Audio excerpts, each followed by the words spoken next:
Hey everyone, welcome back to my channel.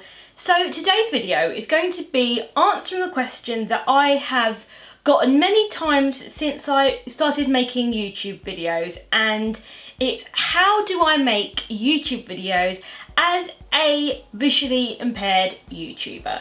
So I thought that I would make a video answering that question, showing you guys what I use to make videos, some of the tricks I've learned to help me make videos as a YouTuber with limited eyesight. Also, if you are new to the channel and you like what you see, be sure to hit that subscribe button, and also be sure to click the notification bell down below so that you get updates when I post new videos so that you don't miss a thing. Also, today's video is in collaboration with Juan from JC5 Productions.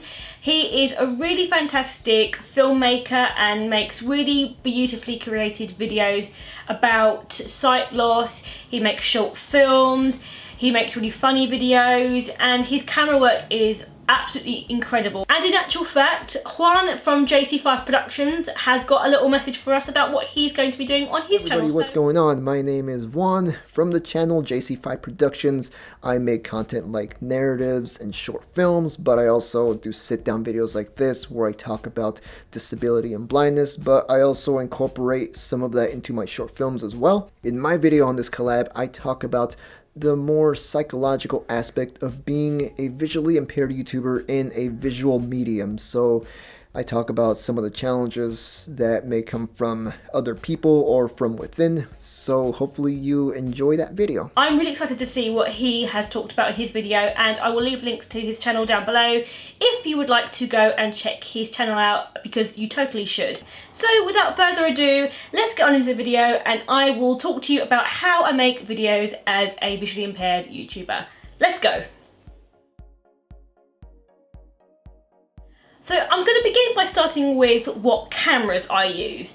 Now, a lot of people are really fascinated with the fact that I love cameras and that I have a DSLR camera and that I'm so into photography. And I get a lot of questions about how do I use my camera, which is a fair question, because if I had never met someone with a visual impairment and I saw someone walking along with a guide dog like me and had a massive DSLR, I would be quite curious as well. So it's a perfectly natural question to ask. My cameras are, in actual fact, my key to being able to see more aspects of the world on a visual level that I wouldn't be able to see with my naked eyes. So that's why I love photography and my cameras and filmmaking so much, because it's a way of being able to do the things I love and to see the world better whilst doing it in a creative way and having a creative outlet. Throughout my YouTube journey, I have used different cameras. When I first began, I used a little portable camera, and then I used a bridge camera from Sony, and then as I got a little bit more experience with cameras, I then converted to a DSLR, which has been the camera that I've been using for the last around 2, almost 3 years now, which is what you're seeing is the Canon 750D. It's a DSLR camera and it has a very good autofocusing system. The autofocusing system on this camera is very good at picking out faces, and there are a lot of focusing points that it can fix on. I tend to keep it on autofocus because it means that I am confident in the fact that it will get the right focus and that it will focus on what I want it to. If you're looking for a camera, make sure that whatever camera you're going to get has a very good focusing system, because if you have a visual impairment and you can't see if something's in focus, you're going to need to rely on the camera to do a lot of the work for you. And then I have a variety of different lenses that I use. So the lens that you're seeing right now that I'm filming on, and it's the main lens that I use for a lot of the kind of shots and videos that I do, is the Sigma 17-50mm lens. This lens has auto and manual focus on it, although the autofocus, if you are relying on it for filming like I am now, is very noisy, but there is a hack for that and I'll tell you that later. The lens itself is a very good lens for a lot of different shots. I use it for wildlife photography, I've used it for landscape shots, I've used it for portrait shots like I'm doing right now. The lens itself has a very good aperture of 2.8, which basically means that the lower the aperture, the more light you can let in and the more blurred the background can become. But it also means that you can let in more light so that the actual image itself is lighter. So if you want a good all-round lens, I personally love this lens for a lot of different reasons. The other lens that I like to use for my sit-down videos is this Canon 50mm EF lens, which has a lower aperture of 1.8, which basically means that it can go quite low in terms of getting you a blurred background. But the only thing about this lens is that you can't zoom in and out. It is a fixed lens, so there's no adjustments with this lens, which is why I prefer the one that I'm filming on. But this is a good lens if you are looking to start out in YouTube and you want to get yourself a good lens where you can get that focused in effect with yourself and the blurred background. This is a very good affordable lens to get, and it's one that I do tend to use, but I prefer the one that I'm using just because it's a little bit more flexible for what I need it for. And then the last lens I want to show you that I use with this camera is my macro lens. Now, a macro lens is really good if you want to get very close shots, if you want to get really in close to an object and see lots of details. I've used it for a lot of insects and bumblebees and also for flowers, and it's a beautiful lens for getting really close detail. But the other hack about this lens is that if you have a very severe visual impairment and you want to get into macro photography like I love, then this lens is perfect because you really can get in close and see a lot of detail. This lens is the Sigma 105 1.28 macro lens. Now, this lens was probably one of the most expensive ones that I've got out of my collection, but it is worth it if you want to get really beautiful macro shots. So this is the one that I tend to use if I'm doing any nature pictures, if I'm doing any close shots of makeup and I really want to see the fine detail, anything like that, I will use this lens because it's a very high quality lens and it's really good for macro photography. And then the other camera that I like to use is this little guy, and this is the Canon M3 camera, and it comes with the 15 to 45mm lens. Now, this camera I tend to use if I'm out and about, if I'm doing any vlogs, if I'm doing any out and about B-roll shots, and I just want something that's a little bit more smaller and compact and just easier to take on the go. The thing about this camera and the lens I'm using is that if I'm using it with the autofocus on and I'm doing a live video where I need audio, the only thing about that camera is that you can hear the autofocusing because it's quite loud. This one, however, it's more silent. So if I'm vlogging or I'm doing any videos where I want to talk and just have the autofocusing rolling all the time, then this camera is actually really good because you don't hear the focusing system as much as you do on this one. I really like filming with my Canon cameras because I find the actual screens on these to be very clear to see. The text and the colour contrast is really easy for me to see of black against white. They are touch screens, so they're a little bit more user friendly for me, and with both of them you can connect them to your phones with the app, and if you want to control the settings through there, then that is an option as well. But I would say that I find my cameras to be very user friendly. I do have some issues in terms of seeing the little icons on the buttons, but the way that I've worked around that is that I've memorised what each button is, so I could press a button without looking and know what it is. So that's something I found very useful, is to memorise all of the buttons and the different controls that they do, so that if I can't see them for whatever reason, then I will know just from memory. And then I also have a Rode mic which is attached to this camera, which basically gives me a better quality of audio. Now, I didn't always have all this equipment. When I first began YouTube, I just had a basic camera. I even used my phone at points of it, and to be honest, phones are so advanced these days that you could just use your phone, because iPhones themselves are accessible with voiceover and they are a little bit more user friendly when you are actually filming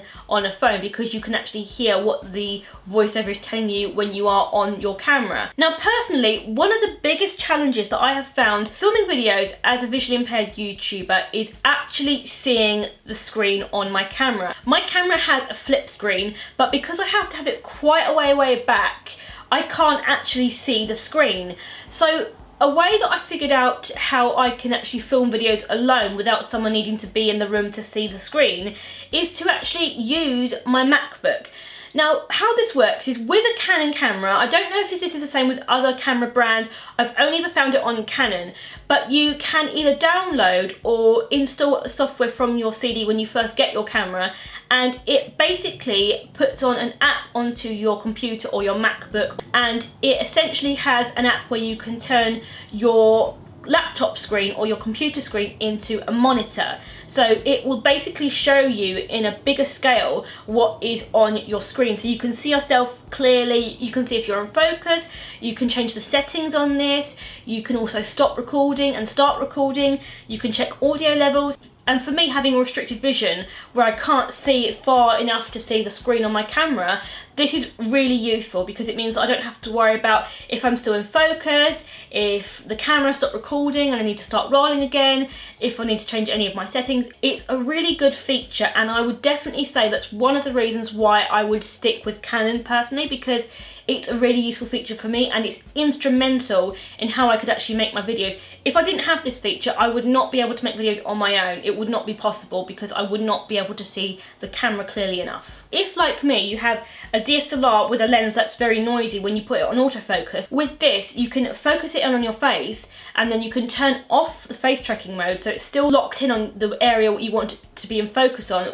So this is really good because you can put it in focus, have it locked in where you are sitting, and then you can basically just film as you want to. And it's a really good way of being able to make sure you're in focus but not having to get up and change everything around and actually physically see it on the camera screen. And the other thing about my Canon camera is that I can also connect it to the app on my iPhone and I can change the settings on there. I can also take pictures from the app as well via the remote shooting option, and I can also see and manage all the different pictures I've got just on the app. The most challenging thing for me as a visually impaired YouTuber is trying to vlog when I have a guide dog, because I have one arm that's taken up by holding my guide dog's harness and I'm trying to hold a camera with the other arm, and it doesn't always work the best. I try to vlog as much as I can, but vlogging when you have a guide dog is difficult, and unless I have someone with me who can hold the camera, I can't really vlog too much when I'm out and about. I have to wait until I'm sat down where I have both hands free. So a lot of the time, if I do want to vlog when I'm on the go and I'm walking and I can't get my camera out and fiddle around with the buttons, I do tend to use my iPhone as well, just because it's lighter, it's easier to use, and it's just a little bit more compact. So often when I've vlogged and I've been walking along, I've tended to use my iPhone just because it's a little bit easier to use. And the great thing about filming on my iPhone is that I actually have the iCloud storage system where I pay for a bit more storage. So I believe I have the 50 gig storage and I pay a little bit extra for that a month, and I have all this storage that I can use to store all my videos on, all my B-roll, and everything that I vlog from my phone. I can just upload it straight away to my iCloud and it just doesn't take up lots of room, and it means the other thing I want to talk about is lighting. Now, in terms of lighting, there are lots of different lights that you can get. You can get soft boxes, ring lights, umbrella lights. There's all different kinds of lights you can get. To be honest, if you do have the option, the best lighting is natural light. But if, like me, your room can be a bit dingy, then that is not always the best and most viable option. So I do have studio lights. I have two softbox lights. They weren't expensive, they were like £30 on eBay or something like that. And the reason I like these lights is because they're a very soft lighting. The reason I like softbox lights is because of the fact that I have nystagmus. Now, nystagmus is a condition where you have rapid and involuntary eye movements where your eyes can't focus, and things like really harsh bright light can really aggravate them. And I also have photophobia, which is where my eyes get very irritated and achy if I stare at really bright light. So anything that's too bright I wouldn't be able to handle, but these lights, they are very soft lighting. I do have a ring light as well, which is the newer 18-inch ring light, and that's really good because you can dim it to what you like. But personally, I really like the soft boxes and I've been using them for years, and it's something that I just find that really works for me and I feel comfortable with. So I'm just filming my video at the moment, so I thought I would just show you my setup. So here we've got my soft boxes, my camera with the tripod, which is, by the way, it's a Velbond tripod. They're really sturdy, they're really good if you know, a bit clumsy, because they're quite stable and they don't tend to knock over that easily. And then here is my monitor as well, and then my other lenses in case I need them for something. So yeah, that is just my little setup. That's how I roll, guys. That is how I make my videos. When I'm filming my makeup videos, I also use a magnifying mirror so that I can see closer in detail if there are certain elements of my makeup that I'm doing that I find more difficult. And I also use my phone as a magnifier when I'm trying to look at any text, or I'm trying to read things, or if I'm doing any hauls and I'm trying to read out the prices, things like that where I need to read text. I also use my phone as a magnifier, and I use apps like Seeing AI. By the magic of editing, you see none of that, so all of that gets deleted. Now, let's talk about editing, yay! So I get a lot of questions about how I edit my videos, and I always edit my videos on my MacBook Pro. Now, I used to use a piece of software called iMovie. iMovie is an editing software which has been developed by Apple, and you can download it to your iPhone, your iPad, your MacBook or your Mac computer, and it allows you to edit videos. It's really easy to use, it's very user friendly, there's not too many buttons and toggles, so it's pretty easy to navigate. And the good thing about using Apple software is that the Apple access features are very good and they're all built in, so you can zoom into the screen if you can't see it very well, which is what I do. So when I'm editing, I usually have it quite zoomed in so that I can see where I need to cut things on the timeline, where the buttons are if they're too small, and it just gives me a little bit more control. And then when I got used to using iMovie, I then switched to Final Cut Pro, which is what I now edit on, and it's basically just a more advanced version of iMovie. There's a lot more features on it and it's a little bit more pro, so it's more designed for people who are more experienced at editing. And if you're not familiar with editing and you've never done it before, iMovie is easier to use and it's good to get you started, and there are a lot of features you can use on it, and there's a lot of little hacks to make your videos look more professional. The other thing that I occasionally use with my editing is Keynote. Now, Keynote is really good if you want to make your own titles, your own transitions, your own little pop-up buttons. It's really good for lots of different things, but that was really fun to play with, and I actually found that was very user-friendly as well. But for me personally, I've always used Apple technology to edit my videos because I found it very user-friendly because of the fact that there are so many access features like zoom and color contrasting and the magnifying option. What I do know about editing, if you are totally blind, from other people I've spoken to, is that the most accessible thing that they have found is to edit their videos on an iPad using iMovie. Now, to edit my thumbnails, I mainly use Picmonkey. Picmonkey is an online website where you can edit your photos. It's very popular with YouTubers, and it's a really good website to use because there's lots of different features you can find. There's different effects you can apply to your photos. There's lots of different fonts that you can use. It's really good if you want to create some really pretty thumbnail pictures and you want to have a little bit of fun playing around with them. You do have to pay a small fee to use Picmonkey. It's really easy to use, it's very user friendly, it's a very clear, easy layout to see as well, and I just really like the website. So that's everything for this video today. I really hope you enjoyed it and you found it useful. Do comment down below if you have any more questions for me. I will be only too happy to answer them and to give whatever information and help I can. And also be sure to check out Juan's video. Thank you so much for watching this video today. Be sure to like, comment and subscribe, and I will see you guys in my next one. Bye!